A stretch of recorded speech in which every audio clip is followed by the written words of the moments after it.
eu pego um café e coloco adoçante, eu disfarço esse sabor amargo, é ruim. O estresse inibe o processo digestivo. E aí, quanto mais eu inibir esse processo digestivo, mais micro-organismo se alimenta daquilo que eu não consigo digerir. A gente tem alguns estudos agora mais recentes mostrando que o uso de creatina é importante, por exemplo, na prevenção de demência. Acontece que a secreção ácida, ela não está ali para agredir, ela tem uma razão de ser. Tudo na vida é equilíbrio, né? Depende do quanto você consumir. Eu falo que eu sou médica aqui, né? Mas no coração eu sou professora, né? Que é o que eu gosto mesmo é de ensinar.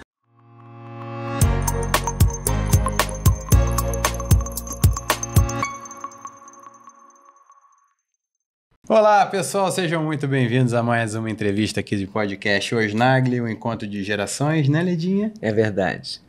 A gente quer muito que vocês assistam, que vocês compareçam, que vocês curtam, compartilhem e prestigiem a gente e prestigiem os nossos convidados, claro. E hoje a nossa convidada é a Denise Carvalho, especialista em intestino, microbiota intestinal, a saúde como um todo, mas partindo do intestino, né? E é muito importante isso, através das gerações, essa coisa do jeito da minha mãe, por exemplo, da geração dela de comer e de manter os hábitos alimentares. Aí a minha geração já tem um pouco de mudanças. A gente aqui no podcast, a ideia é justamente a gente saber o que a gente deve manter das tradições e o que a gente deve cortar e dar um reboot, começar de novo. Muito obrigado por ter aceitado o nosso convite, doutora. Ah, é um prazer. Nossa, eu estou muito orgulhosa de estar aqui, de ter sido lembrada por vocês. E vai ser um prazer compartilhar com todo mundo. E, em primeiro lugar, já falando uma coisa que você colocou aí, né? Essa junção de gerações. Porque a gente fala tanto que o estilo de vida mais antigo era melhor. Né? E a gente fala muito isso mesmo, né? Voltar às nossas raízes e tal. Mas por que não juntar os dois, né? Coisas boas dos dois modelos, porque tinham coisas antigas também que não eram boas. E né? a gente não tinha o conhecimento que a gente tem hoje, né? A informação que a gente tem hoje é uma moeda também, né? Nossa, nem fale. E aí, por exemplo, né? Minha mãe achava que amamentar não era tão bom quanto dar uma fórmula para o bebê. E eu fui amamentada, na verdade não fui amamentada, fui alimentada com fórmula. Então isso era uma coisa antiga, era um pensamento antigo, né? Que hoje a gente já sabe que não é o real, né? Que o ideal é mesmo amamentar. Então, eu amamentei 11 meses e meio. Olha que maravilha. Deu certo. Até que o Duda empurrou o meu peito, assim, definitivamente. Ele me rejeitou. Ele que não quis mais. Mas olha só, hoje a gente sabe a importância, na minha geração, né? Já era, e olha que eu tenho idade, hein? Amamentar era fundamental e era importante para a saúde da criança. É que eu já estou chegando nos 50, né? Eu acho que meus pais pegaram essa transição da indústria alimentícia. Porque era isso mesmo. Uma lavagem cerebral. Uma lavagem porque cerebral. Depende da região, né? Se foi uma região que os marqueteiros da indústria estavam atuantes ali, aí entrou essa história. Eu nasci em Salvador, né? Sim. E meus pais eram pessoas muito simples, não tinham condição financeira. Mas fizeram um esforço para me dar fórmula. Sim. Porque era considerado, você ia engordar mais, você ia ficar mais forte. Não, e era mais você descobriu caro. O contrário, né? Que a amamentação é que faz forte. Né? Exatamente. Faz a criança forte. É uma loucura isso, o conhecimento e as diferenças do conhecimento, né? Como muda, né? Só sei que nada sei, né? É verdade, mais ou menos isso mesmo. assim. Não, o ovo é muito usado como exemplo nesse sentido, assim, né? De que a gema do ovo agora faz mal, agora faz bem, agora faz mal, agora faz bem. Aí o Laí Ribeiro, outro dia no canal Lenda Nagli, foi dar uma entrevista e ele falou, eu só como a gema. E tipo, já inverteu. Antigamente, né, o pessoal fitness fazia o omelete de claras, no máximo uma gema e tal, aí ele inverteu. Sabe que o Flávio Cadediani me disse que come de 10 a 16 ovos por dia. É verdade. Não é uma loucura? É uma loucura. Ele prioriza o café da manhã e o jantar, basicamente, em ovos. Quer dizer, a proteína ganhou um destaque na alimentação, né? E a gordura também. E a gordura também. Né? A gordura foi demonizada durante anos também, como o ovo, né? E hoje a gente sabe que tem um papel crucial, inclusive no equilíbrio hormonal, né, na saúde mental, né? O ovo é muito rico em colina, que é muito importante para a saúde cerebral, para a saúde hepática, para o fígado, para o detox do fígado. Então, o grande problema é quando a gente vira totalitário, né? Tal coisa não pode, para quem, quanto, que horas... Sim. né? A individualidade é o principal. E uma coisa que cresceu muito ultimamente é essa coisa das alergias alimentares, das microinflamações, os antinutrientes, as micotoxinas. A gente queria também ir bastante nisso daí, porque acho que tem muita coisa da dieta do brasileiro, né? Aquela dieta clássica ali, do arroz e feijão, ou sei lá, Do pão. do pão, né? Não é? O pão faz parte da vida do brasileiro, né? Exato. Me tire tudo, mas não me tire o Não meu me tire. pãozinho, né? Você ouve muito isso? Nossa Senhora! E normalmente, quando o paciente chega falando isso, não tira qualquer coisa, mas não tira o pão, não tira o leite, normalmente é o alimento que ele mais reage. E isso tem uma razão. Por quê? Existe a possibilidade de estar sendo formada dentro do intestino daquele paciente uma coisa que a gente chama de exomorfina. É uma proteína, é uma modificação da proteína. No caso do leite, a gente chama de caseomorfina. E do glúten, né, ou do trigo, né, a gliadorfina, que são modificações que acontecem no intestino daquela proteína e que pode desencadear uma sensação gostosa em quem consome. É quase como uma adicção. Mas é tipo morfina de ópio mesmo? Exato. Opioides, assim, receptores? São chamados de opioides endógenos, formados dentro do corpo a partir de uma proteína externa. Então, quando o paciente fala isso, me tire tudo, mas não tire o pão, eu falo, ele deve estar formando muita gliadorfina nos intestinos. E isso não é bom. Isso altera a motilidade dos intestinos, então pode levar a constipação, pode levar a alteração da composição de microbiota, pode levar, inclusive, a alteração da sensação de dor, porque é um ópio. Então, fica até difícil você tirar, porque o paciente acaba apresentando, obviamente, dentro da sua limitação de intensidade, mas uma certa abstinência.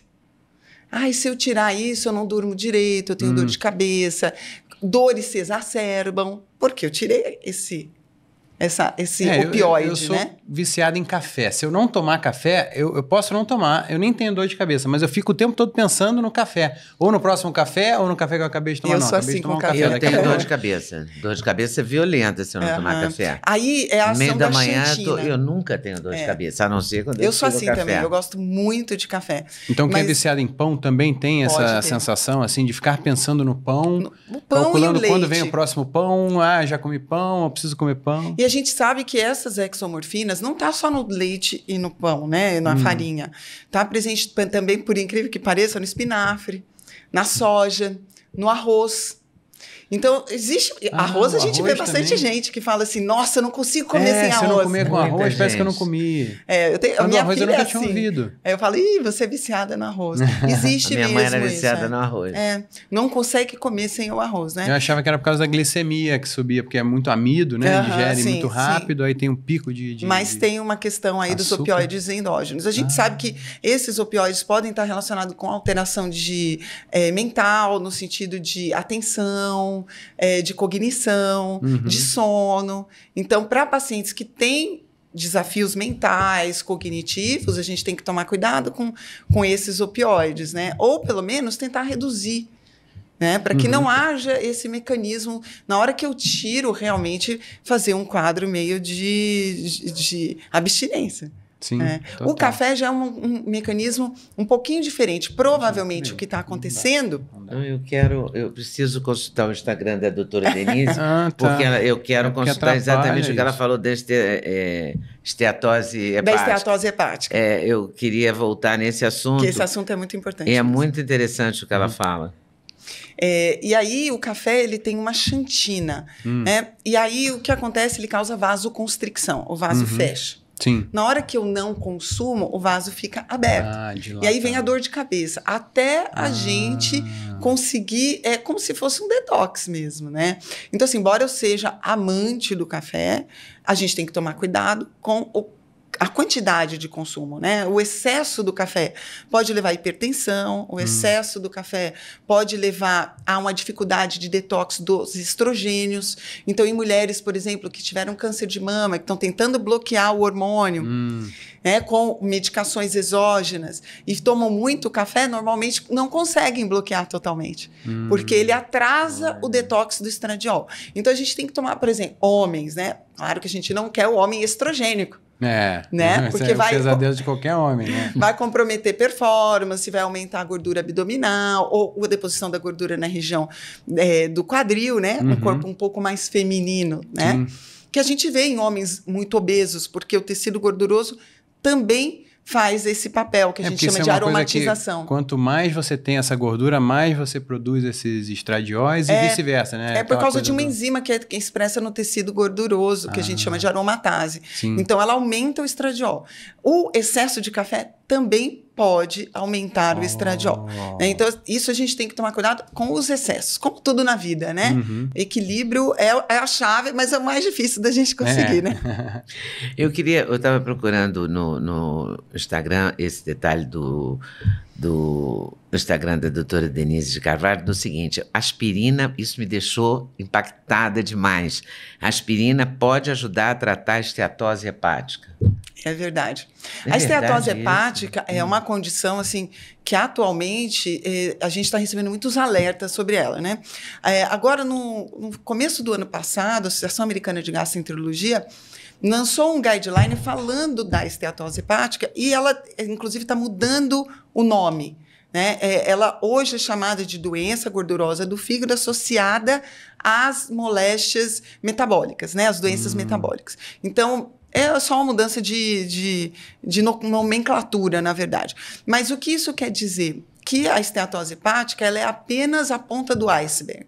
Né? Essa infiltração gordurosa no fígado me mostra que há um estresse oxidativo, há um aumento da resistência insulínica, há alterações inflamatórias naquele indivíduo.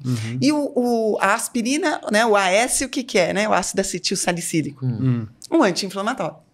Então, com este pensamento, um grupo de pesquisa começou a estudar o uso da aspirina. Como a gente usa a aspirina para aspirina a doença cardiovascular? Isso, 81 miligramas, né? Que é aquela baixinha dose, ou a aspirina infantil, né? O ácido acetil salicílico infantil. Como a gente usa na doença cardiovascular também, né? Para diminuir a chance de infartos e AVCs, a gente poderia usar, será que para a moléstia inflamatória do fígado, né? Ou esteatótica do fígado. Faz sentido para você? Faz. Faz sentido do ponto de vista fisiológico, fisiopatológico, né? Como essa doença se desenvolve. Pode fazer sentido. E aí eles começaram e colocaram, aí esse estudo hoje está em fase 2, não é um N muito grande, eu não lembro agora, mas não era muita gente. Mas o que eles identificaram? Que as pessoas que tomaram por 6 meses tiveram uma redução sem mudança de dieta, e de estilo de vida, tiveram uma redução de 10% da gordura depositada. Então, eles não sabem ao longo prazo o quanto seria esse efeito. Claro que, obviamente, a gente está dizendo para ninguém começar a tomar aspirina, né? Qual que é o grande problema da gente usar sem supervisão médica, né? A aspirina aumenta muito a chance de doenças pépticas de estômago.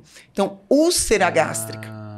Porque como ela é um bloqueador inflamatório, ela bloqueia uma substância que chama prostaglandina. A prostaglandina ela é responsável pelo muco que recobre o estômago e que protege o estômago da secreção ácida dele. Sim. Na hora que a gente toma aspirina, eu diminuo este véu de muco que protege. Então, eu posso aumentar a chance de úlcera gástrica, duodenal, e levar essa pessoa a ter um sangramento de estômago e tal. Por isso que isso tem que ser monitorado, né? Acompanhado. Não pode ser alguém que já tenha problemas gástricos, porque aí eu posso precipitar. O custo-benefício disso. Exato. E aí toma com o estômago vazio, cheio? Como é que seria a melhor forma de diminuir? O ideal é não tomar com o estômago vazio, né? Para não aumentar essa agressão tópica mesmo, né? Local. Porque ela já faz isso por via sistêmica, a redução da prostaglandina. A prostaglandina é uma substância mediadora inflamatória também. Você está vendo como tudo na vida tem dois lados, né? A reação inflamatória é boa também para o estômago, é boa, né? Porque ela protege o estômago. Quando eu corto essa reação, eu também posso aumentar, então, as doenças pépticas. E aí é um grande perigo, né? Esse paciente evoluir com sangramento gástrico, perfuração gástrica. Então, tem que ser acompanhado. Mas é interessante, né? É algo promissor, porque é muito barato. Né? O uso do ácido acetil salicílico é extremamente barato. E se a longo prazo isso se confirmar, é uma coisa para a gente fazer. É muito interessante a esteatose, né? E associar com estilo de vida. Né? Reduzir carboidratos, né? Reduzir o peso corporal, aumentar a atividade física, né? Aumentar a sensibilidade insulínica, o gasto energético e tal, associando provavelmente o efeito ainda melhor. Sim. Bom, aproveitando o gancho aqui, se é que ele existe, eu queria te dar um presente aqui, que é o nosso grande patrocinador do canal. Muito Doctors obrigada. First. Temos aqui um acervo de suplementos aqui em cima da mesa, você está ganhando um kit também. Obrigada. Tem, inclusive, uma novidade nesse momento, que é o sachê da creatina. Que é E muito... sabe que a creatina é muito boa para o intestino. A gente sempre falou de massa muscular, mas hoje a gente sabe... E, aliás, é o suplemento que mais... efeitos positivos para a massa muscular em termos de evidências que a gente tem é a creatina, né? Mas atualmente, principalmente no pós-Covid, né, a gente ficou sabendo que ela tem uma ação diminuindo a permeabilidade exacerbada dos intestinos, junto com a glutamina. Sim, a que glutamina eu já tinha ouvido muitas vezes. Que é uma outra substância muito importante para a saúde intestinal. E também para a saúde mental e cognição. A gente tem alguns estudos agora mais recentes mostrando que o uso de creatina é importante, por exemplo, na prevenção de demência. Né, distúrbios cognitivos. Na terceira idade. Exato. E também até para criança, né? Então, a terceira idade tem que tomar creatina quase que obrigatoriamente. Tem, inclusive para ajudar a preservar a massa muscular, né? Que é um grande problema da terceira idade, a perda da massa muscular, que a gente chama de sarcopenia.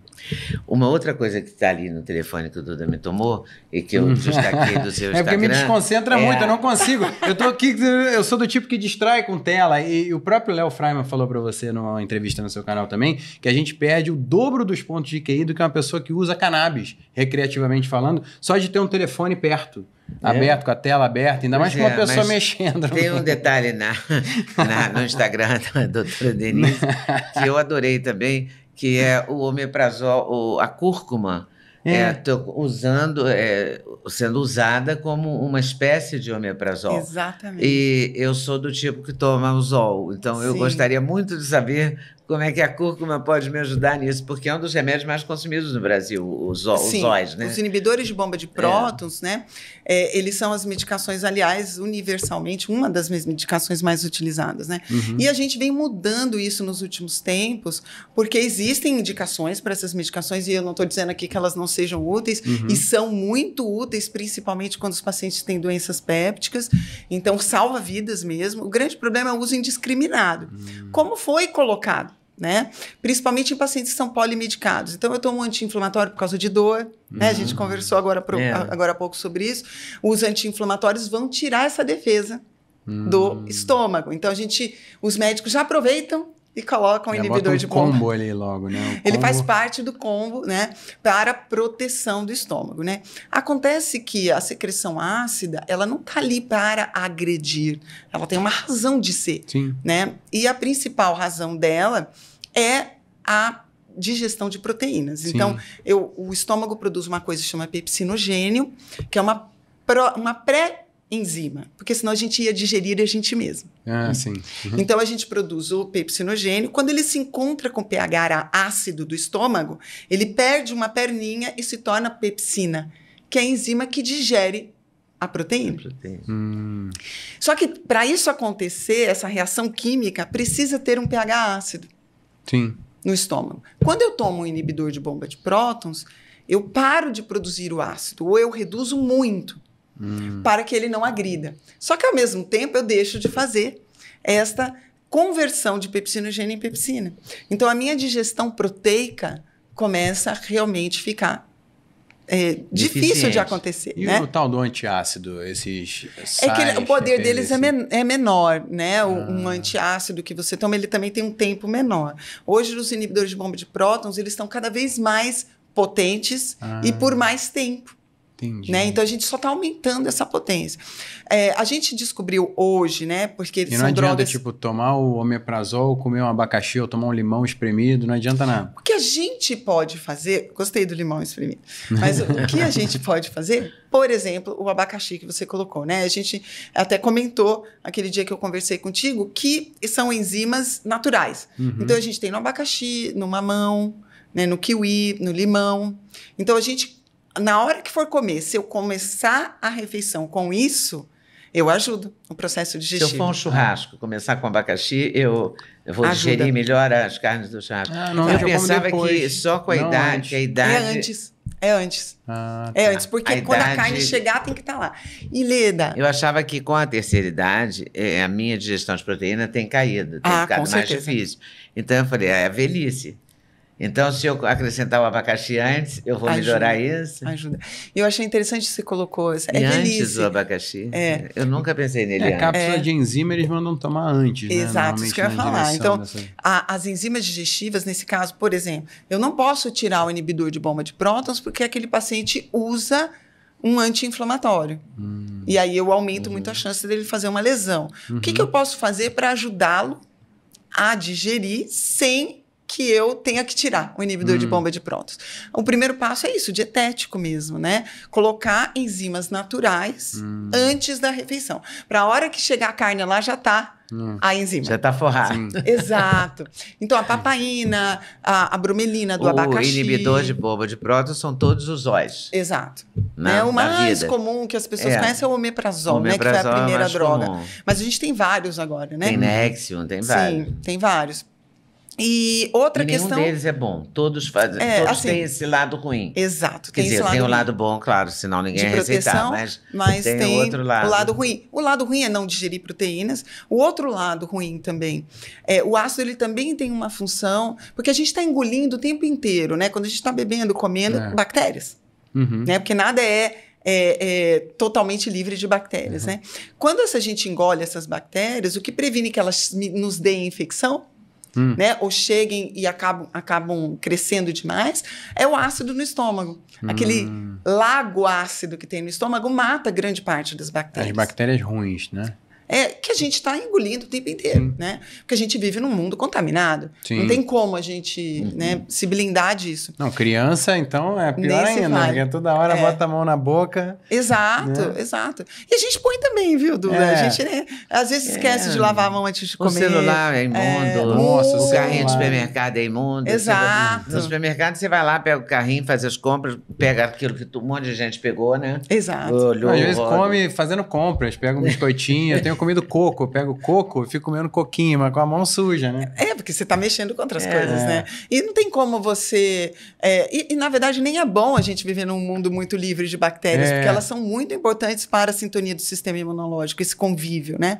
Mas o estômago é a primeira barreira, né? Para que elas não progridam Então, o estômago no tem que sistema estar funcionando bem, tem que estar na A produção de acidez ácido é certa. importante para isso também. Além disso, a produção de ácido é muito importante para a absorção de ferro, que é um grande problema no idoso também. Também. Né? A deficiência de ferro, porque o ferro quê? compõe hemoglobina. A hemoglobina é quem leva oxigênio. Então, eu já tenho aterosclerose, eu já tenho alterações de pressão, que também já dificultam a oxigenação corporal inteira, né? Sim. Aí eu vou lá e fico anêmico. Eu não tenho uma hemoglobina para se ligar a esse oxigênio e transportar. Então, posso ter confusão mental por anemia no idoso, porque a reserva mental já é pequena. Sim. Então, se ele está anêmico, ele pode ficar confuso e as pessoas vão confundir com demência. Alzheimer. Exato. E, na verdade, o que ele tem é uma anemia. Né? E o uso dos inibidores de bomba de prótons nesta população tem mais risco ainda de levar isso. E mulheres também que têm menstruação excessiva, né? A gente chama netrorragia ou hipermenorreia. Elas também têm uma deficiência de ferro, porque perde muito ferro pelo sangramento. E aí, precisava absorver o ferro pela alimentação. Se eu tomo um inibidor de bomba de prótons, eu inibo isso. Mas dizem que a gente não consegue assimilar o ferro pela alimentação. Tem médico que Dependendo... fala isso. Que fala, o você tem ferro que de tomar fonte vegetal é ferro. mais difícil de É mais absorver, né? difícil, Porque todo mundo falava quando eu era criança, come feijão porque tem ferro. Espinafre. Só que o ferro do feijão, você tem que... Aí tem uma coisa sábia também dessa sabedoria popular de ter laranja no meio da feijoada, né? Que depois... Ou açaí também, tomar o açaí com coisas ácidas misturado. Porque Essa aí ajuda eu na não absorção. sabia. Por causa exatamente dessa questão do pH. E essa olha a coisa de inteligência, né? injetar, ou tomar injeção de... Às vezes o ferro a gente Ferro. precisa tomar Precisa. injetável. Por quê? Porque eu não tenho condições digestivas para absorção adequada. Isso pode acontecer principalmente se houve uma queda rápida do ferro, como as meninas que menstruam demais. Então não consegue tampar o buraco ao mesmo tempo que você repõe, né? Sim. Então, às vezes, tem que ser endovenoso. O ferro é um dos nutrientes que dependem, muitas vezes, dessa reposição. Eu dava suplementação de ferro para a Zoe quando ela era neném. Ah, é meio bebê. que ponto pacífico para bebezinho, Sim, né? sim. Recém-nascido. Tomar o...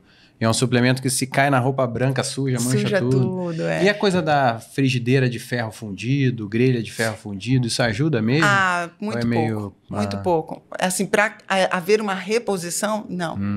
Infelizmente. E também o ácido, por fim, é muito importante para a B12. Ah, tá. Eu preciso voltar na cúrcuma. Porque sim. eu não entendi como é que a cúrcuma pode ajudar ingerindo os comprimidos, isso, repondo, fazendo isso, a suplementação. A gente teve um estudo que eu divulguei, foi feito eram pacientes que tinham queixas digestivas que a gente chama de funcionais, tipo uma síndrome do intestino irritável, né? Faz parte das doenças funcionais do sistema digestivo, assim como a dispepsia. Eu tenho, por exemplo, um paciente que tem uma dispepsia, não digere direito, tem uma queimação, uma azia, digestão lentificada, faz uma endoscopia, não dá nada. Quer dizer que ele não tem nada? Não, o problema não é anatômico, o problema é funcional. É no funcionamento, não na anatomia. Essas são as doenças funcionais do sistema digestivo. E aí eles pegaram uma população de pacientes, dividiram em 3 grupos e deram placebo, uma parte deram o inibidor de bomba de prótons e um outro grupo deu a cúrcuma, né? Só que ninguém sabia o que estava tomando. Né? E depois eles viram que a melhora das queixas com a cúrcuma foi semelhante da melhora das queixas com o inibidor de bomba de prótons. E aí, Denise, seria como assim, né? Ela inibe a produção de ácido? Porque ela já tem uma função nas inflamações. Exato. Então seria mais uma função, né? É a redução do estresse oxidativo. E a gente sabe que a cúrcuma também tem uma função de melhorar a composição dos micro-organismos intestinais. E hoje, cada vez mais, a gente entende que essas doenças funcionais têm como uma base também uma coisa que a gente chama de disbiose, que é o desequilíbrio da população microbiana nos intestinos. Então, a cúrcuma ela agiria com uma redução de estresse oxidativo e uma redução desta disbiose, uma atividade antidisbiótica. Eu sempre quis entender como é que a gente reverte a disbiose.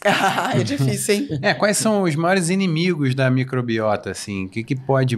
Da alimentação comum, assim, das pessoas? Sei lá, margarina... Arroz. O arroz, ou o pão, ou o glúten, ou... O que seriam os piores, assim? Eu costumo dizer que, assim, a primeira coisa quando a gente fala em causa de disbiose, obviamente a gente tem que pensar em dieta, né? A dieta passa pelo sistema digestivo 4, 5 vezes ao dia. É impossível a gente achar que aquilo não influencia na composição, né? De quem está vivendo essa lá. Dieta? Então, uma dieta ruim, né? O que a gente chama de dieta de características ocidentais. Então, é uma dieta rica demais em corante, aromatizantes, conservantes, emulsificante. A gente tem um estudo relativamente recente mostrando o emulsificante como um grande disbiótico. Porque então, o emulsificante é o que faz o chocolate, por exemplo, ele ficar unido, misturado. Exato. Se você não botar o emulsificante, que é a lecitina de soja ou de girassol, aquele negócio separa, fica gordura branca em cima do chocolate, o chocolate embaixo, aí oxida tudo. Claro que a gente está falando do consumo excessivo, né? Do emulsificante como um emulsificante é um dos principais, né? E conservantes no geral. A gente está falando de consumo excessivo, exato, né? Comer um chocolatinho de vez em quando. Não. Tudo na vida é equilíbrio, né? E eu tenho batido muito nessa tecla, eu acho que a maturidade vai deixando a gente com o pé mais no chão, né? Eu era mais radical antigamente, hoje eu falo dos 80-20, né? Você está 80% do tempo comendo bem, mas tem que ter os 20% ali, até para a saúde mental, né? Pra você não ficar neurótico demais. Mas nos 80, né? A gente deveria comer uma dieta de características mediterrâneas, né? Verduras, legumes, frutas, consumidas o mais próximo possível da onde elas são colhidas. Né, frescas. Isso é que que é muito difícil, né? Da época, que é mais barato. Né? Quando a gente compra alguma coisa que é da época, é mais barato, né? Pode consumir proteína animal e faz parte da dieta mediterrânea a proteína animal. O grande problema é só o excesso, né? Como tudo na vida. E na própria dieta mediterrânea, a quantidade é um pouco diminuída. Então, a mesma coisa do 80-20, eu como até 80% do meu estômago cheio.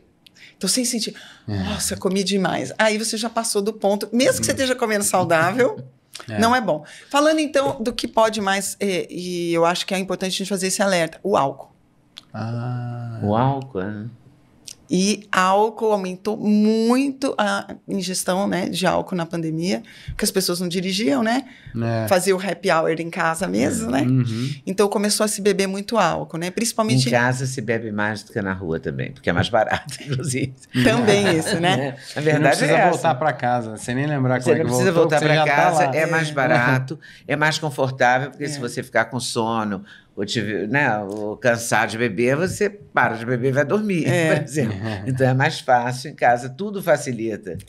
Principalmente o vinho, né? O vinho, sobretudo. E o vinho é um fermentado. E tem alguma bebida melhor que a outra, não? A gente diz assim, né? Eu não tenho isso como uma recomendação, né, médica. Mas os destilados são melhores. Os destilados. Os destilados. Porque o fermentado ainda tem a possibilidade de ter uma coisa que a gente chama de histamina, que é um derivado de fermentação.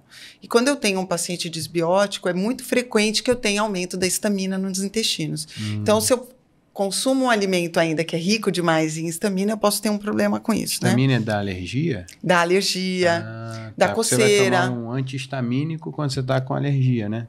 Exato. Exato, é esse o raciocínio, né? Então, o álcool é um grande disruptor da composição de microbiota. E uma coisa que pouca gente fala é o uso de medicações. Então, né, infelizmente, muitas vezes a gente tem que tomar. Mas analgésicos opioides, anticoncepcional oral, é péssimo para a composição de microbiota. Então, às vezes a gente tem que tomar? Tem que tomar, né? O uso de antibióticos com frequência, né? Anti-inflamatórios. O antibiótico, por definição, ele mata a vida, né? E a vida do intestino são ali a flora intestinal. A vida do intestino está incluída na vida. Porque mata tudo, Exato. né? É a vida do micro, né? Não só do macro, né? Sim. E então, aí não adianta tomar probiótico? Eu recomendo que nem tome. Né? A gente tem um estudo que foi relativamente recente, numa revista muito respeitada, que chama Cell, de 2018. E eles pegaram uma população, não é um N grande, mas é porque o estudo foi muito caro. Eles pegaram 21 pessoas, dividiram em 3 grupos, colheram as fezes dessas 21 pessoas e fizeram colonoscopia com biópsia seriada nessas 21 pessoas, né? Avaliaram a composição da microbiota nas fezes e através da biópsia. Depois eles pegaram essas 21 pessoas e dividiram em 3 grupos, mas deram um antibiótico para todos. Dividiram em 3 grupos no que se refere ao que veio depois. 7 pessoas, eles deram probiótico. 7 pessoas, eles não fizeram nada. E 7 pessoas, eles fizeram um transplante fecal com as próprias fezes que eles tinham colhido. Antes do antibiótico. E essas pessoas, depois de um tempo, foram submetidas de novo a testes das fezes e colonoscopia com biópsia seriada. Por isso que foi um estudo que não pode ter muita gente, é um estudo muito caro e tem risco também, né? De fazer colonoscopia e tal. E aí, o que eles perceberam? Que as pessoas que tomaram probiótico foram as que voltaram, por último, à composição que elas tinham antes. Porque o probiótico, na verdade, ele competiu com a microbiota da própria pessoa que tinha diminuído. Você só pode tomar probiótico quando você estiver bem do intestino, é isso? Na verdade, o ideal é passar pelo menos 30 dias do término do antibiótico para a gente colocar um probiótico. Porque tem o tratamento de diarreia, por exemplo, que você toma o Cipro, sei lá, que é o antibiótico para infecção intestinal e tal. E aí depois você toma o Floratil como se fosse para repor. O ideal é esperar. O que eu falo normalmente para os pacientes? Esperar 30 dias. Para usar o probiótico. Mas o que eu faço nesse meio tempo? Dieta rica em pré-bióticos. Que são? Fibras. Fibras e fitoquímicos, né? Então, as fibras, por exemplo, psyllium, um suplemento de fibras, né? A gente tem suplementos que eu acho até mais interessante, porque a gente tem um mix de fibras diferentes, né, que vão ter tempos de fermentação diferentes, e aí vão alimentar a microbiota saudável para ela voltar mais forte, até do que ela era antes. Sim. Então, fibras e fitoquímicos. Tem um mix de fibras? Tem vários mix de fibras no mercado, ou a gente mesmo pode fazer. Por exemplo, a pectina da maçã, a goma guar, a goma cássia, o psyllium, a arabinogalactana. A gente tem muitas fibras hoje. O psyllium que a se gente presta pode a usar. muitas receitas. Você pode acrescentar que ninguém nota. Eu gosto de fazer bolo. Bolo comum, bolo de buraco no meio. Ai, assim que eu delícia. chamo. Não bolo. Bolo de buraco no meio é uma boa expressão. Porque é bolo de buraco no meio. Sim, não é sim, aquele aqueles bolo recheios. cheio de pasta americana, de leite condensado, nada disso. Aham. É um bolo. E eu tenho colocado psyllium. Sobretudo nos bolos E eu de tenho fubá. gostado, eu tenho E gostado. eu tenho misturado fubá com farinha de amêndoa e colocado delícia. psyllium. E não altera, não fica um gosto de psyllium, porque psyllium não tem gosto. Não. E faz um funcionamento do organismo bastante legal. Excelente. O psyllium para intestino é excelente. E ele, inclusive, não tem ação só intestinal, né?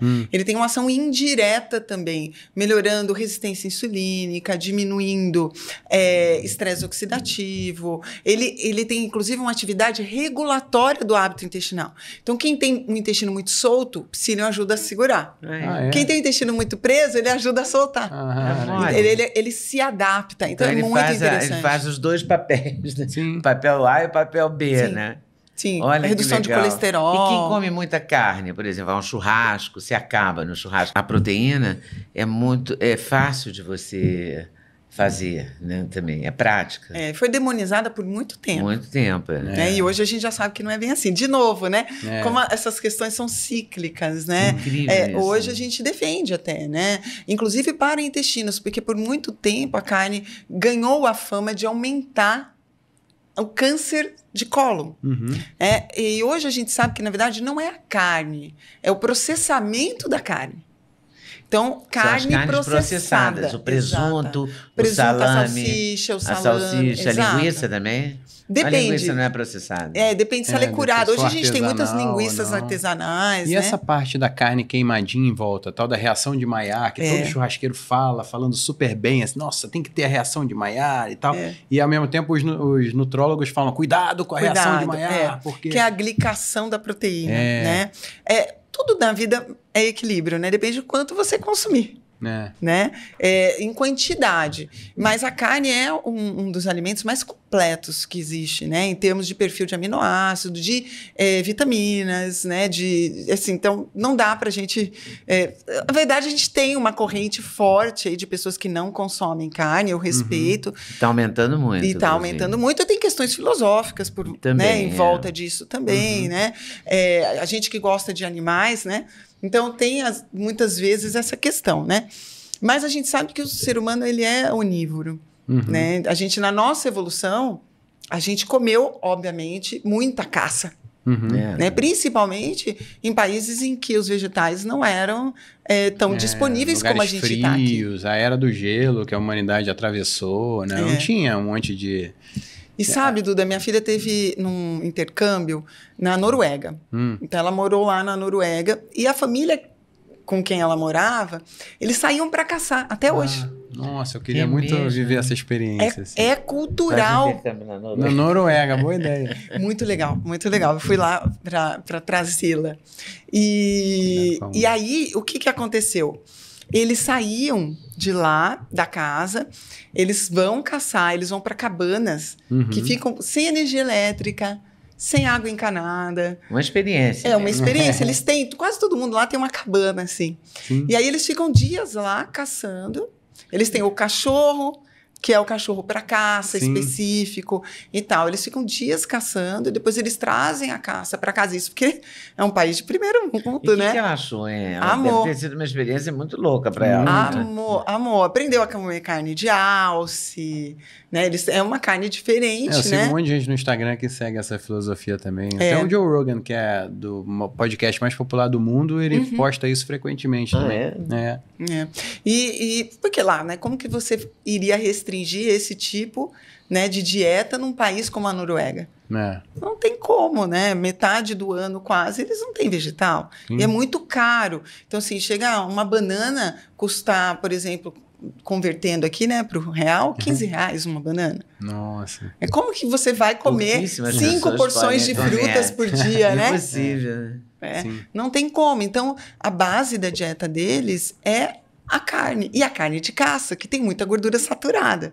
Aí vem aquela discussão, né? Gordura saturada é ruim para microbiota intestinal? Boa pergunta. Então, boa pergunta. Boa pergunta. Porque a gente veio muito tempo falando que a gordura saturada, né? A dieta é muito rica em gordura. Hoje a gente sabe que a gente está falando da gordura saturada vinda de óleos de sementes, óleo de vegetais, né? Que são hidrogenados. Então a gente está falando daquela gordura, não a gordura natural da carne, né? Mesmo porque ela é muito saciante. É difícil você conseguir comer demais, né? Porque você não vai ter uma overdose. Não, se você come demais, você vai comer só no dia seguinte, né? Igual quando você vai na churrascaria rodízio, aí fica com aquela sensação de crocodilo que comeu tudo. Que, né? tem que hibernar para digerir, né? Sim, Agora, é muito fácil você abusar da gordura hidrogenada na bolacha recheada. Nesse tipo de alimento, A gente falou no começo da entrevista, quando falou da amamentação, falou de costumes, né? De épocas. O Duda tem 40 anos. Quando ele era pequeno, eu costumava contratar uma irmã da babá do Duda para fazer os salgadinhos do aniversário dele. E ela me pedia, e eu comprava no supermercado, eu não sei se hoje existe para vender, um pacote assim branco, escrito gordura hidrogenada. E ela pedia vários pacotes de gordura hidrogenada para fazer os salgadinhos. Você vê, era uma coisa óbvia, assim, comum. A gente comprava, ninguém questionava isso há 35 anos atrás, por exemplo. Olha que loucura. Que loucura, Comprava um pacote desse tamanho, assim, de gordura hidrogenada, escrito no rótulo, só tinha isso escrito no rótulo.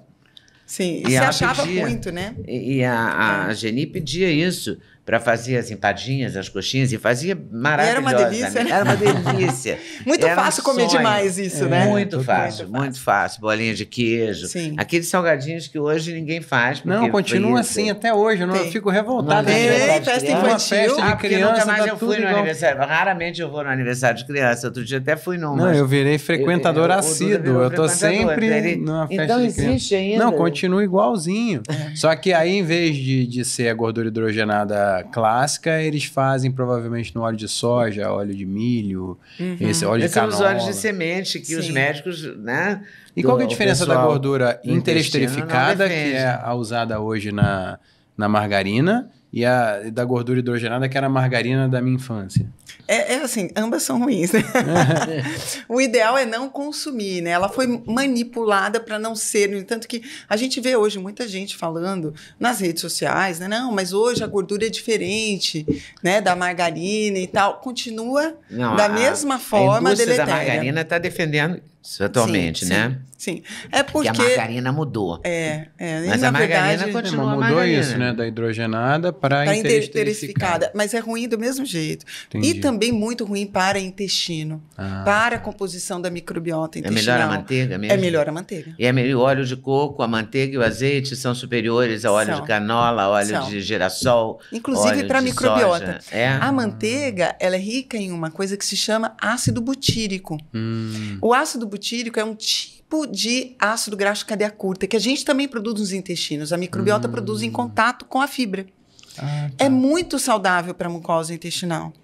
Então, por sorte, eu sou nordestina, né? Minha mãe é sergipana, e ela nunca deixou entrar margarina em casa. Ela falava, isso daí tem gosto de plástico, a gente criança morria de vontade de comer margarina. Sempre só teve manteiga. Né? Sempre só teve. Minha mãe falava, manteiga de garrafa, né? Também lá no nordestina, né? Eu lembro da gente ir nessas vendas e comprar por quilo, né? Porque eles tinham uns potões, assim, que eles mesmos faziam a manteiga, né? Super, hiper natural. Sim. Então, óbvio que, como tudo na vida, a gente não deve abusar, né? Porque é muito calórico. Se a gente abusar da manteiga, óbvio que também a gente vai engordar e tal, né? Mas na hora da gente escolher uma coisa ou outra, para fazer o ovo mexido no natural. Café da manhã, é melhor a manteiga que e o azeite. O azeite também. E a banha de porco, que também foi meio perdoada pelos nutrólogos, né? E hoje em dia... E foi demonizada. Foi demonizada durante a minha infância toda, era uma coisa de outro planeta. Pois na minha vida de adolescente, por exemplo, era a carne assada, minha mãe fazia uma quantidade grande e guardava dentro da banha de porco. Eu passei por isso da banha também, de porco. com os parentes lá. Dentro da banha de porco, aquela banha. E fica uma delícia. Uma delícia. Era guardar. Depois aí não, nunca mais vai se comer banha de porco, Deus me livre Então e tal. isso veio E agora muito. voltou, né? Voltou. Isso veio muito de uma propaganda realizada lá atrás, né, que a gordura era ruim, que o que a gente põe no lugar então? Põe então carboidrato, açúcar, né? E a gente sabe que teve uma contaminação aí, né? A gente tem várias histórias falando sobre isso, da contaminação do pensamento científico patrocinado, né? Parece que é um pouco teoria da conspiração, né? É difícil a gente falar sobre isso sem cair dentro de paixões, né? Mas a gente sabe que houve mesmo uma campanha para demonizar a gordura e colocar o carboidrato no lugar, a indústria do açúcar nos Estados Unidos, né? Então, não, tudo que é de gordura é ruim, e aí veio o low fat, Sim. né? Aí, não, o negócio era o diet, low fat e tal, né? E aí a gente viu que a população cada vez mais obesa, cada vez mais doente com doença cardiovascular. Então, qual foi o problema? Se a gente tirou, né? Principalmente no movimento dos anos 80, né? Foi muito essa questão, tira a pele do frango, né? Faz tudo sem gordura, né? E a gente deve continuar tirando a pele do frango? Tudo depende do objetivo, né? Se quer perder peso, pode ser que seja interessante para a redução da caloria mesmo, né? Mas se eu estou pensando em saúde, manutenção de peso, não necessariamente. Tudo depende também do quanto você vai comer, né? Mas que não é o que a gente achava que era antigamente. Não carrega essa culpa, não arrasta, porque não era. Exato. E o torresmo? O torresmo agora também está meio perdoado, ele está voltando Você com força total. Você falou do Dr. Lair, ele adora torresmo. mas ele não tem a parte de ser queimado, então ele não tem essa substância tipo acrilina. É acrilina que chama? Acrilamida. Acrilamida, de comida tostada, né? Tem uma formação dessas espécies reativas de oxigênio, né? Que vem a partir do aquecimento, né? Mas quando você está comendo ele fora do carboidrato, a princípio, né? Você tem muito menos. Então, não adianta você comer o torresmo junto com o arroz ou com a mandioca, né? Frita e tal. Se for ele sem o carboidrato na mesma refeição, é menos deletério, né? A feijoada tá liquida. Não, para ter na mochila, por exemplo. Você tá ali, né, entre um treino e uma reunião, aí você comeu um pouquinho de torresmo, pode ser uma alternativa. Pode ser uma alternativa. Legal. Eu tenho feito isso. Então então já tá. É só não misturar com carboidrato. Na mesma refeição, A gente tem que tomar cuidado só com isso. Porque a feijoada, então, é demonizada mesmo. Porque gente, é bom, o arroz, o feijão, o torresmo. A laranja, a couve, só sobra a couve. A laranja é a couve, porque a farofa também é farinha. Nossa, vai falar para um baiano, eu sou baiana, né? Não comer farofa, né? Impossível. Não, é impossível. Não, e farofa é uma das melhores coisas do mundo, Nossa, né? Adoro. Alguma coisa acontece comigo que se eu comer couve, eu fico com muitos gases. Então eu cortei a couve. Eu gosto de couve, mas eu não consigo. Se eu comer couve, já era. Mas é só couve? Só couve, figo seco e feijão branco. Essas três coisas são proibidas para mim. Sabe que o feijão branco tem uma coisa que chama faseolamina, que reduz a absorção do carboidrato.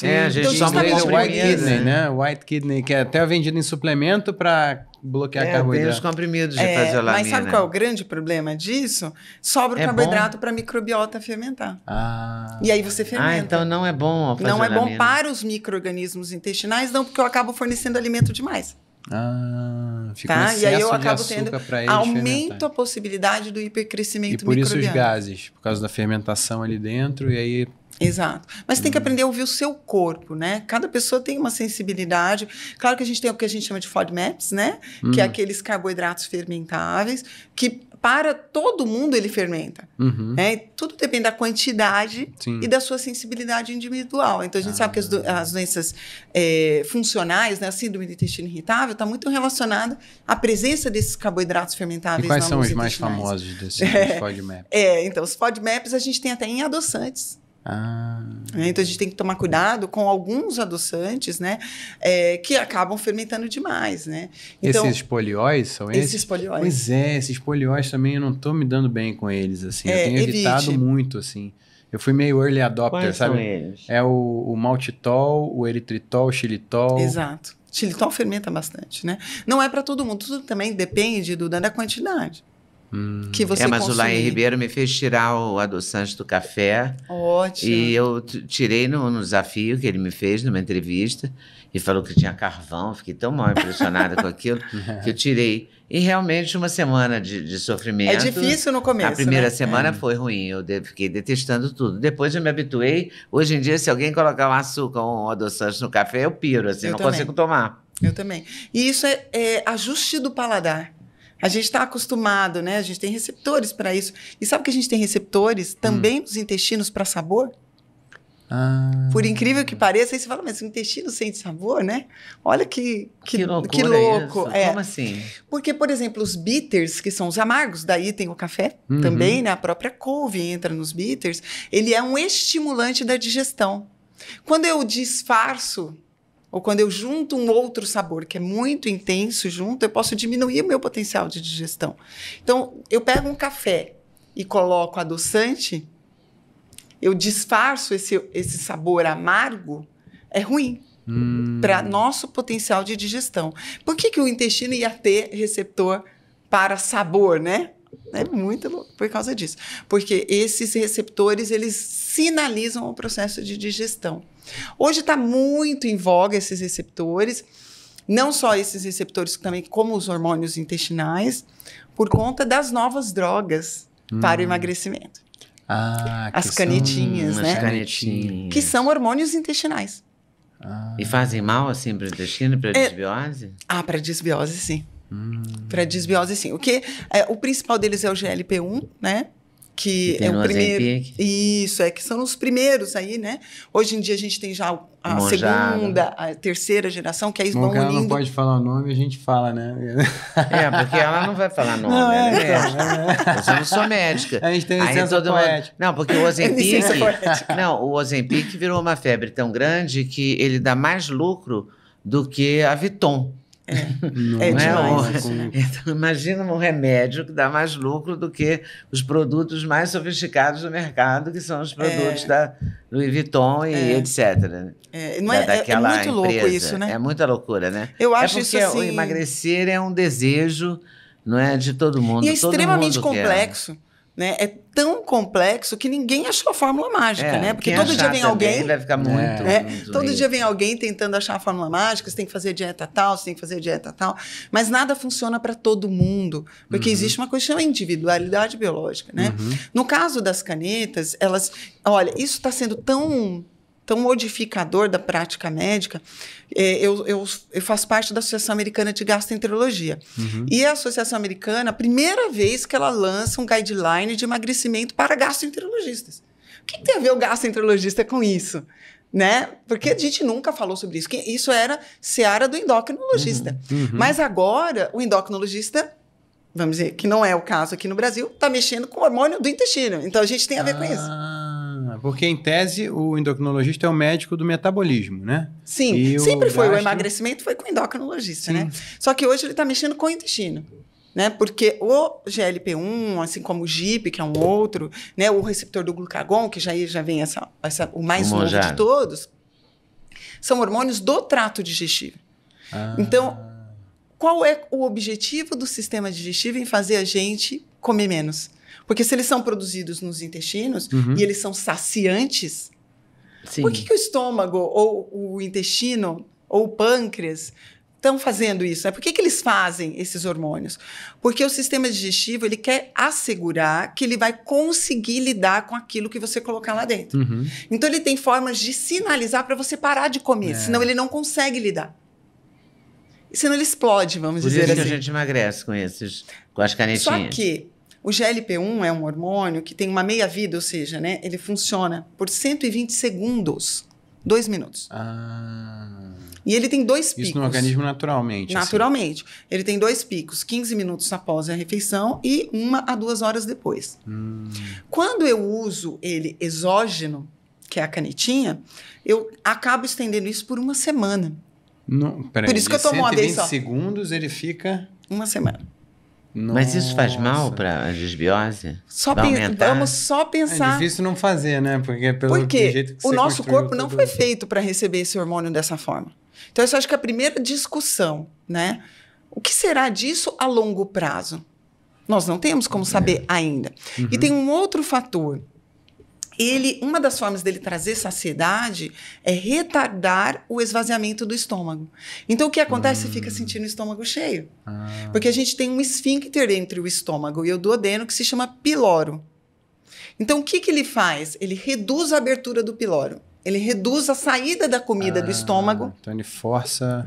Então, você fica ficar sentindo ali. cheio. Ele força Mais você não tempo. comer. Exato, você fica se sentindo cheio. Você fica até nauseado. É um dos efeitos colaterais dele. Uma nutricionista do dia me disse que está tendo muito, está encontrando muitas pacientes, recebendo no consultório, pessoas que estão tomando assim, porque o meu intestino não funciona. Ela diz, mas como não funciona? Não, o que você come? Eu tomo uma água de coco de manhã e como uma maçã à noite. A pessoa não vai ter Não vai intestino ter. funcionando. Exato. Esse é um dos fatores, né? A restrição alimentar muito intensa, que acaba ocasionando, né? E agora cada vez com doses mais altas, né? Porque os estudos estão sendo liberados com doses cada dia mais altas. Porque a Esse é pessoa um vai dos ficando cada problemas. vez mais tolerante àquela substância, né? E aí, o que acontece? A pessoa realmente não consegue comer, fica enjoada. Eu já tive paciente que abriu uma lata de ervilha, comia meia lata de ervilha no almoço e meia lata de ervilha no jantar. Era a dieta dela. Claro que não vai formar bolo fecal, né? Primeiro isso. E segundo, que ele causa esse retardo no esvaziamento, causa constipação, porque diminui a contração. Então, o que vai acontecer? Também vai constipar. Então, aqui no Brasil... Mas se você equilibrar, pegar uma mão, jogar uma colherada de pesilho numa mão, comer isso de manhã, por exemplo. Pode ajudar. Mas é um efeito colateral da própria medicação. Causar constipação, né? Então, a gente tem aí... O que vai ser posteriormente desses pacientes quando eu quiser tirar a medicação? O que acontece? Vai ter que ter um desmame, né? Com Como certeza, tem remédio que pra ser. depressão. Tem que ser. Como eu tenho um retardo de esvaziamento, eu aumento o tempo de contato do alimento com os micro-organismos intestinais. Então, eu aumento a chance de disbiose também. Ela é contrabalançada pelo fato da pessoa comer menos. Né? Então, se ela realmente estiver comendo menos, porque tem gente que nem essas canetinhas conseguem, né, diminuir. É a mesma coisa a gente vê com a bariátrica. Né? Tem paciente que faz bariátrica e 10 anos depois começa, ou antes, engordar tudo de novo. E vai lá e refaz a bariátrica, por exemplo. Né? Eu tenho uma amiga que já fez 2 vezes. Está pensando em fazer uma terceira. É uma loucura, né? É uma loucura, porque a doença, a cirurgia bariátrica é uma cirurgia para salvar vidas. Né? São pessoas que, a princípio, eram obesos mórbidos, que tinham um risco de morte muito grande nos próximos 6 meses. Então, eu precisava emagrecer muito rápido. E aí, foi assim que surgiu a cirurgia bariátrica, né? E aí ela se popularizou de um jeito que as pessoas tudo bem. Eu já tive paciente que fala assim, nossa, não tem problema, eu tomo milkshakes e como muito, que depois eu faço uma bariátrica. Tem até aquela coisa do plano de saúde, você tem que ter um determinado peso para o plano pagar a cirurgia bariátrica. As pessoas vão engordando. Eu tive uma produtora no programa que eu meta. fazia que engordou quase 30 quilos para poder ficar dentro do padrão para fazer a bariátrica. Olha que coisa. Ela era uma pessoa muito jovem, bastante obesa, mas o plano exigiu que ela engordasse, e ela engordou 30 quilos. Ela ia ao Outback, restaurantes assim, e comia pratos e pratos. Ela passou um período se preparando para a bariátrica, comendo. Gente, é um entendeu? desvio. Eu sei que é um desvio absurdo, mas ela ficou até depois com doenças e tal. Ela teve consequências na bariátrica, não foi tranquila. Eu tenho amigas que ficaram tranquilas. Porque é uma mas cirurgia... tem gente que não pode comer doce, não pode comer açúcar, tem gente que não pode beber álcool. Exato, síndrome de dumping, né? Que a gente chama que passa mal na hora que fez a cirurgia. Açúcar, o carboidrato. E gente que fez a cirurgia e é como se não tivesse feito nada. Tá perfeita, magra e come de tudo, pouquinho, mas não tem nenhuma consequência. A verdade é que muito variável, né, de acordo com o organismo. E deveria ser selecionado de forma, né, nem sempre isso acontece. Tem que ser bem indicado, né? Exato. E bem acompanhado depois da cirurgia. né? E a gente tem indicações, né? Pessoas com doenças metabólicas que vão evoluir, né? Para algumas complicações a longo prazo. Então, a pessoa, apesar de ser jovem, já está hipertenso, já está diabético, já tem, né, uma série de coisas, uma artrose e tal. Ela precisa realmente, para melhorar a qualidade de vida no futuro, emagrecer uma quantidade muito grande, e ela continuar acompanhando com a equipe que operou, porque esse é o certo, né? Porque a gente aumenta a chance de deficiências nutricionais, né? Pós-cirurgia, tem que fazer uma reposição, né? Desvios, né, de conduta. Por exemplo, se ela tinha uma compulsão para comida, agora ela desenvolve uma compulsão para o álcool. Isso a gente tem paciente assim. Também, né? Tem. Então, se essa pessoa não continuar acompanhando, eu não tratei a base do problema. Né? Aí, realmente, ela pode ficar pior do que ela estava antes. Isso pode acontecer, infelizmente. É um dos preços, né? E o que não, de tudo que você falou, desculpa interromper, de tudo que você falou, a máxima é: não existe um milagre, não existe um fator externo que vai... O paciente não vai ser emagrecido, ele vai ter que seguir um protocolo, uma rotina específica, né? Sim, ele vai ter que fazer o papel dele. Essa semana mesmo eu fiz uma postagem falando isso, né? Eu, como professora, porque eu falo que eu sou médica aqui, né? Mas no coração eu sou professora, né? Que é o que eu gosto mesmo é de ensinar. Eu falo assim, o professor não faz você aprender, né? O professor ensina e você aprende conforme você se dedica, né? O nutricionista também não emagrece ninguém, né? Ele vai lá e indica o que você tem que fazer. Quem vai se emagrecer é você mesmo, né? Assim como o médico não cura ninguém, ele só leva o caminho. E aí eu falei assim, gente, é como se nós fôssemos um trilho de uma rodovia, né? Na verdade, uma ferrovia. Quem toca a locomotiva é você. Então, não adianta a gente falar, não, eu vou ficar mudando de profissional porque eu tenho que achar a pílula mágica, a saída mágica, e nunca vai encontrar. Enquanto não assumir o seu papel como atuante dentro do seu processo de saúde e doença. Dos dois lados, né? E quando a gente está falando em sistema digestivo, é muito comum a gente ter uma base psicológica alterada, um transtorno de comportamento, uma relação abusiva dentro da família, um casamento que está infeliz, um chefe que te exige demais, alguma coisa conflituosa ali, que se a pessoa não resolver aquilo, nada melhora. No entanto que eu trabalho com uma psicóloga no consultório. Eu não tenho um nutricionista, mas eu tenho uma psicóloga. Olha que coisa. Não que eu não acho importante, é que nutricionista a gente tem muitos bons nutricionistas. Sim. Agora, psicólogos que trabalham bem esta área, a gente tem pouco. E aí eu tenho a Ana Silva que trabalha comigo porque ela é sensacional. Porque se a gente não lida com esses gatilhos mentais para a obesidade, né, para uma série de coisas, o sistema digestivo ele é muito, muito sensível ao estado emocional do paciente. O estresse, a gente estava falando de causa de disbiose, né? Então a gente falou da dieta, né? A gente falou do álcool, a gente falou de medicamentos. Mas se eu pudesse falar, o que eu acredito hoje que é o principal é o estresse. O estresse inibe o processo digestivo. E aí, quanto mais eu inibir esse processo digestivo, mais micro-organismo se alimenta daquilo que eu não consigo digerir. Então, um dos principais fatores é o estresse. E quem não tem, né? Hoje. E quanto mais instável você está fisiologicamente também, mais estressado você fica e uma coisa retroalimenta a outra. Menos você digere. Sim. E aí, mais você procura conforto. Né? Qual é a forma mais fácil da gente obter conforto? Lícita, estimulada. É a comida. Comida e álcool. Comida e álcool. Né? Aqui no Brasil mesmo, a gente tem tudo que é comemoração, é com comida e álcool. Sim. Né? Eu acho que é no mundo, né? Não. Eu acho que... Mas é engraçado no Brasil, assim, você vai visitar alguém... Ai, o que eu vou fazer para servir? Né? Tem essa questão, né? Você recebe bem uma pessoa com alguma comida, alguma bebida. Você comemora aniversário, promoção, qualquer coisa. Tudo. Em torno de um bolo, com álcool, né? De um com churrasco. Um churrasco, bolo, com doce, do álcool, cheio de né? drinks. Com mesa farta. Né? A mesa farta a gente tem, né, essa possibilidade aqui no Brasil, né? Porque a gente tem fartura de tudo, né? Então, aí a pessoa, quando está estressada, ela tem muito menos Autocontrole também, né? É. Fala, minha vida tá tão chata. Tá tudo tão ruim, né? Eu vou Por que comer. não? Eu mereço, né?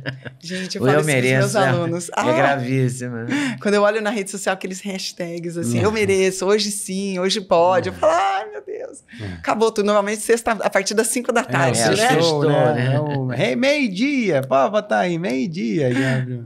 O sextou normalmente é acompanhado de calabresa frita. E álcool. E álcool.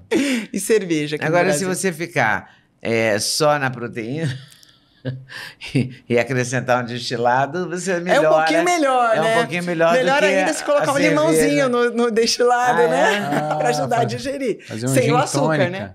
Sem o açúcar. A água tônica tem algum efeito... tem muita anedota disso, né, em relação à água tônica. Que água com gás engorda, ou água tônica. Não, na verdade, assim, do ponto de vista científico, a gente não tem nada... Claro, que ela não deve substituir a água normal no seu dia a dia, né? É o que eu pensei, gin, limão, aí entrou água tônica naturalmente, por isso que eu tô perguntando, assim. Mas tem gente que usa água tônica também para melhorar a digestão, para cãibra. Sim. Né? Sim. Por causa do quinina. Exato.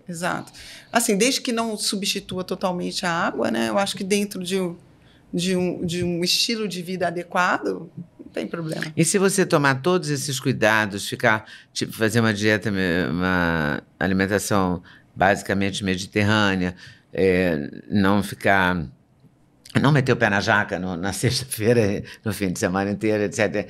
E usar a canetinha, você ainda assim se prejudica? Menos. Né? Eu ouvi outro dia alguém falando na rede social, eu usei a canetinha para que eu conseguisse entrar no trilho. Aí eu acho interessante. Tá vendo como tudo na vida tem dois lados? Tem, é verdade. Né? Então, eu vou usar a canetinha. Que você precisa para dar o start. Eu sei que aquilo eu vou começar, vai ter começo, meio e fim. Mas atualmente a gente tem pacientes tomando 3 anos direto. E aí tem um combo, que é juntar isso com estimulante do sistema nervoso central. Que são o quê? O Venvance.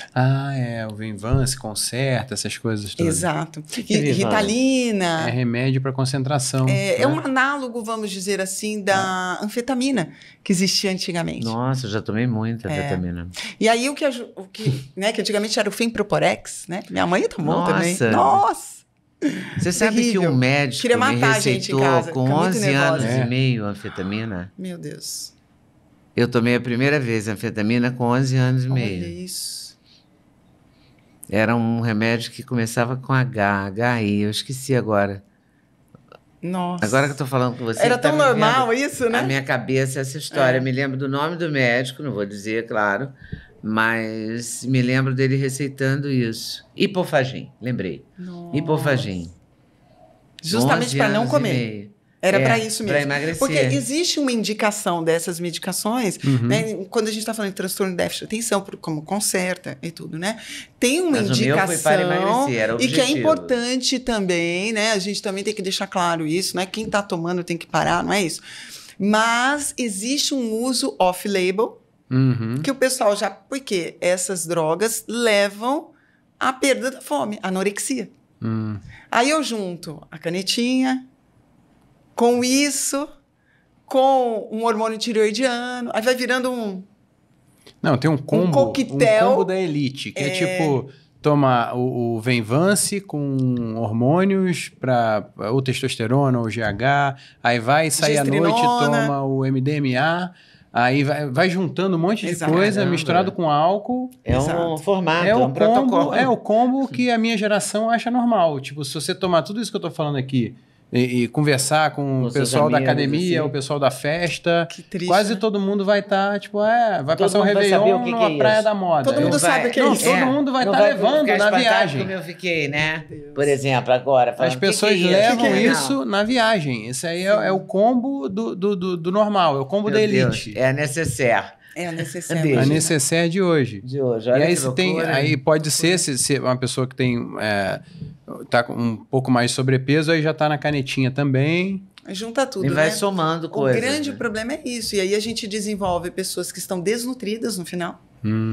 Né? Sarcopênicas. Então aí vem as histórias, né? Da cabeça de Ozempic, né? Que é aquela pessoa que só fica a cabeça, né? Porque o corpo todo murcha, musculatura né? esquelética Perde toda a musculatura, perde a gordura do rosto, né? E faz aquele rosto mais encovado, né? E isso, obviamente, não tem nada a ver com saúde, né? Sim. Isso não, isso é restrição, isso é desnutrição. Então, assim, o grande problema não é o inibidor de bomba de prótons, não é o Ozempic, é o uso errado da tecnologia ou da droga, né? Porque, por exemplo, os análogos de GLP-1 eles foram criados para os diabéticos, né? Porque eles melhoram a sensibilidade insulínica. Então, a princípio, ótimo, que bom que existe. O grande problema não é a droga, é o uso errado, o uso inadvertido. E qual é um dos grandes problemas, Leda, no Brasil? Não precisa prescrição médica. Sabe que você pode pegar aplicativo de comida, eu já fiz um vídeo uma vez mostrando isso, e pedir e entregar na sua casa. O mesmo aplicativo que te traz o sanduíche, o milkshake, é o que te traz a caneta. Sem médico, juro. Sem prescrição médica. Como que você usa um hormônio sem prescrição médica e ninguém fica chocado com isso? Cadê os órgãos regulamentadores disso, né? Que pegam tanto no pé de alguns hormônios, né? Mas esse tá tudo bem. Então, assim, eu fico realmente muito chocada com isso, com a banalização. Para mim, o grande problema é a banalização, né? Não o uso. Aí, quando às vezes eu falo isso na rede social, eu falo, você está falando isso porque você é médica, é reserva de mercado. Não tem nada a ver, porque eu não trabalho com emagrecimento. Não é a minha área, eu não trabalho com estética e emagrecimento. Mas eu trabalho com o sistema digestivo e é um hormônio digestivo. Ele tem uma ação ali dentro do sistema digestivo, né? Então, é óbvio que eu fico preocupada com quem toma sem necessidade, porque quer entrar no vestido de noiva, por exemplo. Né? Então, tem gente que toma para perder 2 quilos. Exato, exato. Então, assim, é um desvio, né, desnecessário. É isso que eu fico preocupada, como tudo na vida, né? Quando a gente banaliza. Mas isso, né? Também eu acho que com prescrição médica ou sem prescrição, quem toma para perder 2 quilos vai tomar para perder 2 quilos. Porque vai comprar em alguma farmácia ou vai pedir ao médico, a um amigo, a receita. Enfim, vai dar. E não é barato, jeito. Né? É caro. Não é barato, é caro. É bem caro. E estão comprando aí que nem água. Assim, é um pouco assustador, mas a gente entende que é uma sociedade que está carente, né? É uma sociedade que valoriza talvez demasiadamente o externo, né? A fotinho da rede social, né? Os filtros de rede social, né? Então, assim, fulana tá bonita, fulana tá magra, eu também quero estar, eu também, né? A qualquer custo, né? Aquela vida de plástico que a gente vê na rede social, né? Muita gente, muitas vezes, infeliz, sorrindo, né? Faz a pose, tira a foto, depois volta para e no fundo, não é nada daquilo. Eu cheguei a ver blogueira fitness, né? Pelo amor de Deus, não estou falando de todas as blogueiras, mas tirar foto do prato, eu vi na academia isso, com filé de frango, brócolis, não sei o quê, e falar assim, olha, eu não como brócolis, devolver o brócolis para o rapaz do balcão. É fotogênica, verdinho, né? Compõe o quadro, fica uma coisa... Acredita nisso? Aonde chega o ser humano, né? Por uma imagem que não existe. Então, isso é o desespero, né? Para entrar naquela forma física, naquela imagem, custe o que custar. Independente da minha saúde, independente inclusive do valor, né? Eu deixo, às vezes, de comprar um brócolis que está R$12 o pé, porque está caro, mas eu compro a canetinha de R$800. Sim. 800 é um bom preço, inclusive, para a canetinha, que é mais de 1.000. Se bobear, eu achava que era 800 e pouco. Mas não, é mais de 1.000. Não, é uma loucura isso? É uma loucura. E a canetinha, a outra, o Monjaro, é milionário. Até me disseram ontem que a Anvisa, alguém vai estabelecer um limite de preço para esse medicamento. E vai ser mais barato do que nos Estados Unidos. Que vai ser uma coisa em torno de 3.700 e tal. Porque nos Estados Unidos é em torno de $1.000. Então aqui seria mais de R$5.000 hoje. Aqui seria 7.000 hoje em dia. E aí eles reduziriam para 3.700. Me disseram isso ontem. Não sei se, quer dizer, a pessoa que disse é um profissional de emagrecimento, portanto, é uma pessoa que conhece esse assunto bastante. Uma coisa que eu queria, agora mudando de assunto, perguntar com um bom sobre exame coisas de sangue práticas. E um médico acompanhando não é tão perigoso. Se você tiver começo, meio e fim, né? Se for dentro de um objetivo, não para usar de eterno, a não ser que tenha uma indicação, né? Como a resistência insulínica e tal. A gente tem outras medicações que podem ser usadas também, né? Com um acompanhamento, né, de um profissional que entenda do que está fazendo. E fazendo tudo certo, Exato. como estilo de vida, dormindo bem, modificando, dormindo no horário, que isso comendo seja apenas direitinho. O motor propulsor da sua mudança de vida. Eu não consigo ficar. Então, vamos usar isso para que você consiga entrar na dieta, consiga fazer atividade física, porque precisa, às vezes, perder, sei lá, 10 quilos, 15 quilos para conseguir fazer uma atividade física sem sentir dor, né? Sem limitações. Então, se for para isso, que seja um modificador. Plano, né? Tem que estar tudo dentro de um plano e o plano tem que ser bem executado. Não é só imprimir ali a dieta do nutricionista e não fazer, né? É mais fácil comprar e não pagar um profissional. Né? Ou até você vai no nutricionista, mas não segue depois. Depois volta lá falando como se tivesse tudo certo, seguindo. Né? Não emagreci nada. Mas agora eu queria puxar um pouco para esse lado, assim, por exemplo, os antinutrientes. Aquela coisa que está famosa hoje em dia de colocar o feijão no molho de um dia para o outro. Isso realmente faz diferença na absorção dos nutrientes? Ajuda, na né? saúde intestinal? Sim. O antinutriente, por que ele tem esse nome, né? Ele é uma molécula que se liga a algumas estruturas de carboidrato. A faseolamina, por exemplo, lá do feijão branco, é um antinutriente.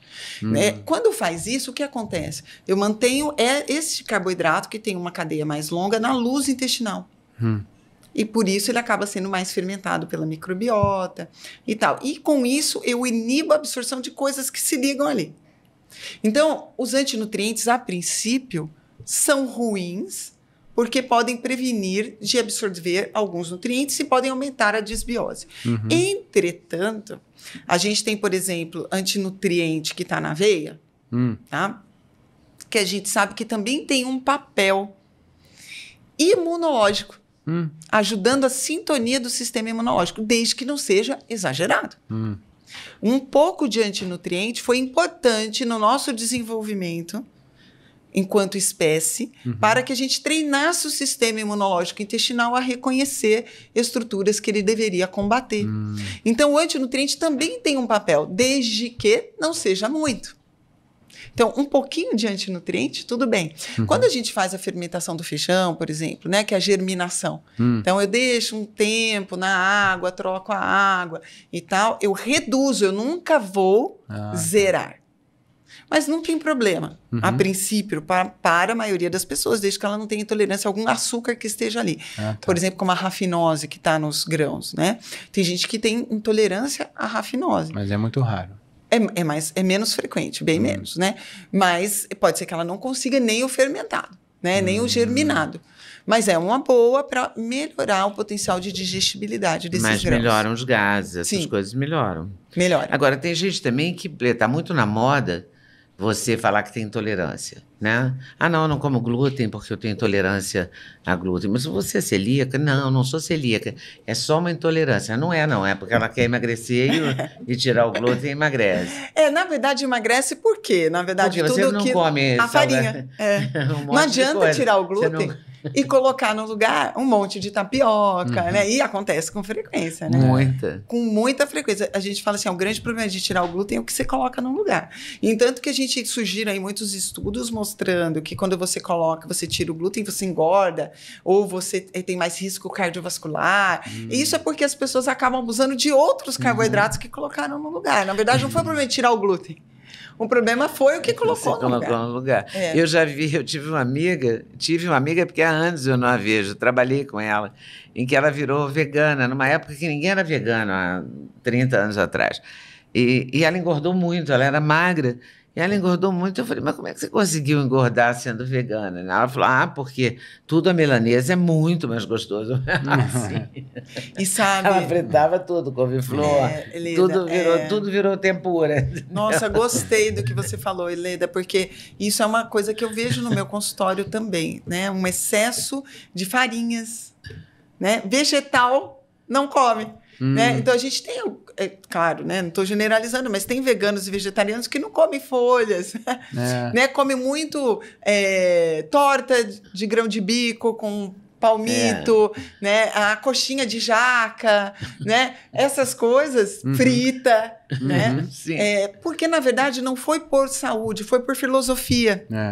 Né? Se conseguir juntar as duas questões, tem gente que é vegano que é muito saudável, mas tem que seguir com um profissional que saiba disso. Então, um nutricionista... E tem que repor algumas coisas, algumas vitaminas. Exato. Não sei se é vitamina B. A vitamina B12, B12, principalmente. O ferro nem sempre, mas a B12... Com certeza. Com certeza.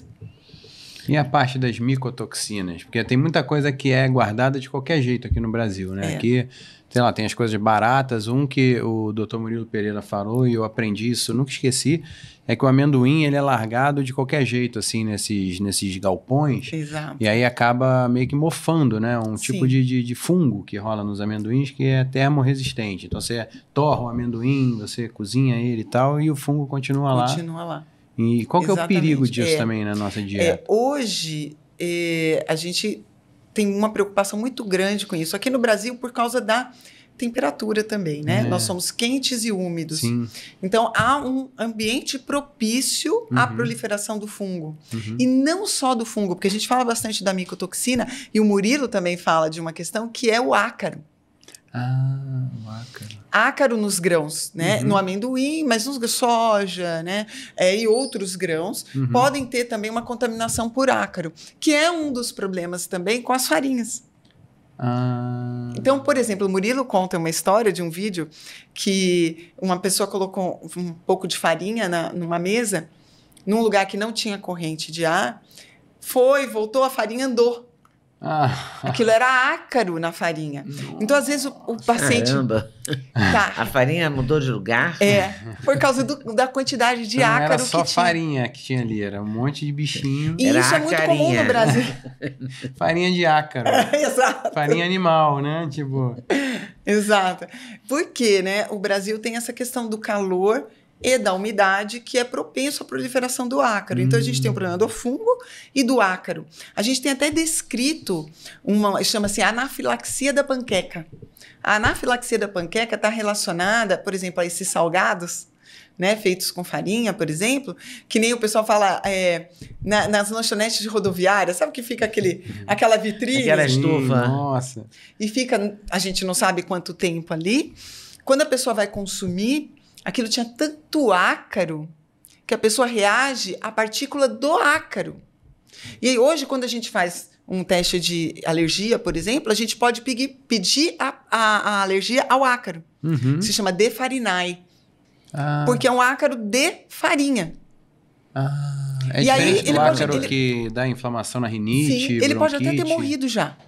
Por exemplo, na hora que eu aqueci. Mas as partículas, os restos mortais dele estão lá. Se a pessoa tiver alergia àquelas estruturas, assim como ao camarão, pode ter a mesma coisa. Ah. E aí a pessoa faz uma reação até o edema de glote, assim, pode chegar nesse ponto? Pode, por isso chama anafilaxia da panqueca. Etc, até chegar nisso. Isso. A presença do ácaro na farinha. E aí a pessoa faz o quê? Acha que é farinha de trigo, né? Aí troca para outra farinha. E continua reagindo. Porque as farinhas no Brasil, na grande farinha de arroz, farinha...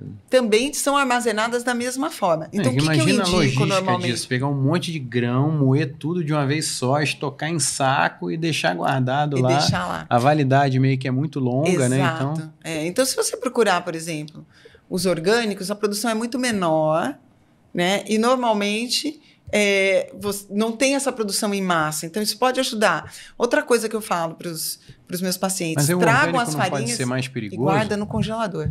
Como é que é? Guarda a farinha no congelador em casa. Olha. Pode até já porcionar. Né? Então, eu faço, por exemplo, uma tapioca de manhã, uma crepioca, alguma coisa assim, porque tapioca também contamina. A tapioca ainda está úmida, né? É Ela úmida. é guardada úmida. Exatamente. Tapioca Chega em umedecida, casa, sei lá. abriu o saquinho, já porciona tudo e guarda no congelador. Tem muito menos chance de proliferação de fungo e de ácaro. Nossa. Então, vai ter menos problemas. Hoje a gente fala do fungo também, não só nos alimentos, Duda, mas também nas casas. Sim. Então, a gente chama síndrome do edifício doente. Sim. Sick Building Syndrome. A Sick Building Syndrome é a contaminação das casas, dos tubos de ar-condicionado, que é muito frequente fora do Brasil. Você lembra que a gente vendeu um monte de Sterilé na época da pandemia? A gente vendeu 497 pelo nosso cupom na época. Olha que legal. E aí eu também tenho aquele Vivenzo, que é o aspirador que filtra na água. Eu tenho um ventilador ali atrás também que tem o filtro EPA. Sim. E eu tive alergia à poeira quando eu era criança e fiz um tratamento com o Dr. Gilberto Pradez, um alergista muito conhecido lá no Rio de Janeiro. E aí melhorei. Quando eu tive Covid, minha sinusite voltou. Até hoje eu tô com sinusite crônica. Sim. Tô tendo que... Vou ter que ou fazer uma cirurgia ou achar algum tratamento para melhorar isso. A Covid pela mudança mesmo do sistema imunológico, né? Decorrente da tempestade de citoquinas e tal. A gente está aprendendo ainda, né? Todas as mudanças que vieram pós-doença. Mas né? isso pode interferir a saúde intestinal também? Não só respiratória? Principalmente. Nossa, não, peraí, a gente já estava meio caminhando para o final, o pessoal já tinha notado uma plaqueta ali, tipo, 1h25, mas, pô, não tem como não falar disso. Fica quieta. Não, mas a história, os ácaros, a qualidade do ar interfere também na microbiota intestinal. Na microbiota intestinal, sim. E numa coisa que a gente chama de permeabilidade intestinal. O excesso de contaminação da dieta por esses ácaros, essas micotoxinas... Porque a gente engole, desculpa o palavreado, mas a gente engole meleco o dia inteiro, muco o tempo inteiro, né? Não tem jeito. Né? Sim, então, tipo, tá ali, sim. filtrado no nariz, aí você dá aquela engolida e tá E tem lá, uma coisa que está acontecendo também, Duda, também tem relação com isso, que é a intoxicação histamínica. Não só a intoxicação, como a intolerância histamínica, que é uma substância que a gente produz no corpo, ela tem ação no corpo inteiro, a gente tem 4 receptores que está no corpo inteiro, em todos os tecidos, e a histamina aumentou muito pós-pandemia. E foi uma coisa que a gente não estava entendendo, nós médicos. Então, essas alergias cutâneas, né, porque a histamina alta pode levar a rinite, pode levar a coceiras, prurido. Por exemplo, a hora que sai do banho, aquele pinicado que dá após banho, tem gente que se coça muito, pode ter a ver com a histamina, com ressecamento de pele por causa de água muito quente também. Mas tem gente que toma banho frio e sai do banho frio se coçando inteiro. Isso é histamina. O frio é constritor também, né? Não era para ocasionar isso, né? Tá. Ou ressecamento de pele. E isso pode ter a ver com a histamina. E o principal local de metabolização da histamina é o intestino. E olha que interessante. As micotoxinas, né? Dentre as micotoxinas, a gente tem uma substância que chama acetaldeído. Uhum. O acetaldeído, ele precisa passar pelo processamento de uma enzima que também é importante para a metabolização da histamina. Uhum. Então, se eu tenho uma intoxicação crônica por micotoxina, eu não consigo metabolizar a histamina, porque a mesma enzima está metabolizando essas micotoxinas. E aí, o que acontece? A histamina represa dentro do intestino.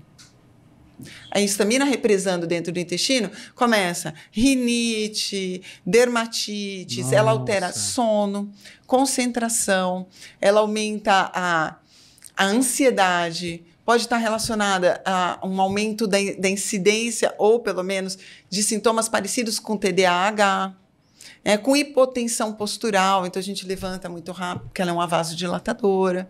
Então a gente viu, assim, realmente isso crescer muito no pós-Covid. E isso tem várias razões, também de uma desbiose pós-Covid, porque a própria microbiota também produz histamina. Isso então, dá assim, outra live. Dá outra live. Não dá? Dá.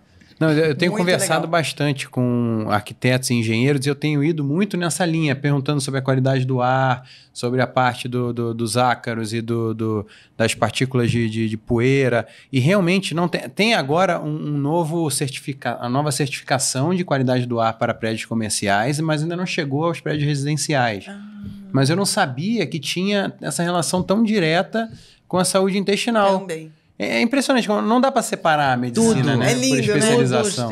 Tudo chega na saúde intestinal, né? É impressionante. Tudo começa Tudo lá. passa, Tudo começa e tudo ou termina lá, né? Porque fatalmente vai tudo a gente passar tem que por pensar lá. nela Tanto o para o tempo bem todo. quanto para o mal, né? Sim.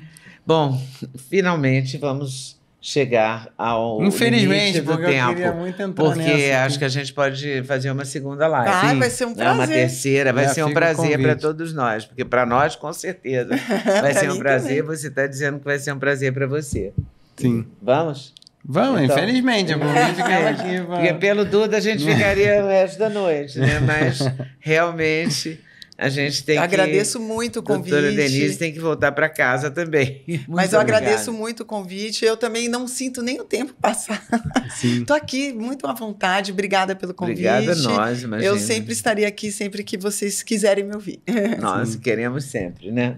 Claro. E quanto a todos, por favor, compartilhem esse conhecimento aqui, toda essa conversa com a doutora Denise Carvalho aí para todo mundo. A gente está aqui fazendo um monte de episódios super interessantes no podcast Os Nagres, sempre com essa perspectiva das duas gerações, um cuidando do outro. Eu quero também fortalecer o seguinte, quando a gente fala curta, compartilha e tal, é claro que a gente quer essa resposta no canal da gente, né? No canal YouTube Leda Nagli, no canal YouTube Duda Nagli. Ok.